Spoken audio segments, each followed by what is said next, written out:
Ms. Hodge, I'll start on the end. I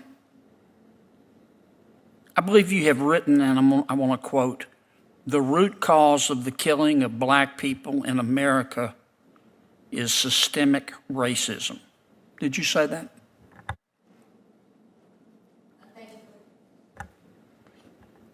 Thank you for the question, Senator. Yes, You're that was a statement that was in an article that I believe I wrote shortly after the killing of George Floyd.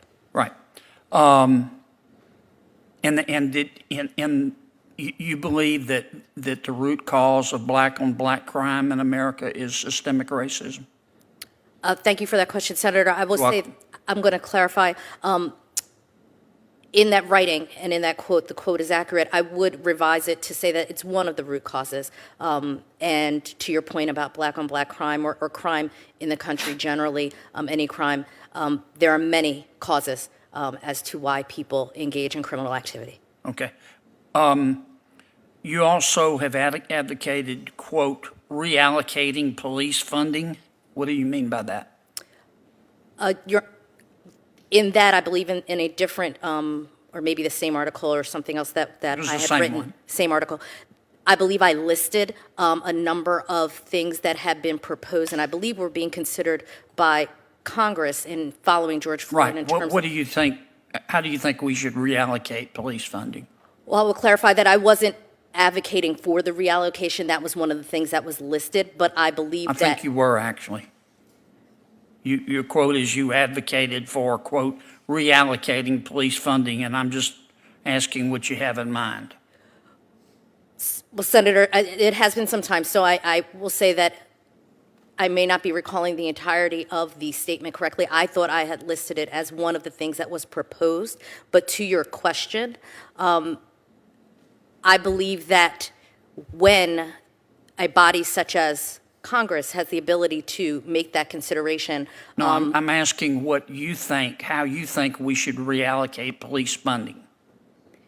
Senator, I believe that that is something that is left to the body of Congress. I don't have an opinion to offer on that. You don't have any opinion whatsoever? I believe that that's something that is left to those who are determining All right. policy. You also advocated in the same article that we should eliminate qualified immunity for police officers. Is that correct? I would state that that is listed again as one of the listed proposed ideas that was being discussed. Actually, I No, ma'am, extracted, you advocated for it. Senator, I extracted that from what was being discussed by Congress at the time following George Floyd. No, ma'am, I you advocated for it. I'm looking at, the speech was entitled, quote, mandate for change will require collaboration.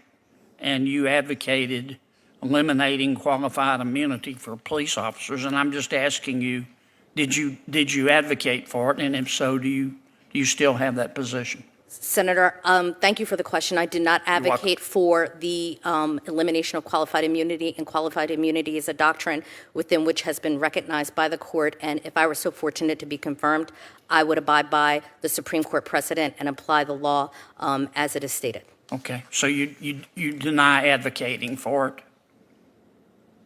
I would, to your question, Senator, I did not advocate for the elimination of qualified immunity. I listed it as one of the things that was being discussed and presented as something that was being dialogued by this body amongst others across the country as to be considerations. Okay. I don't think that's accurate.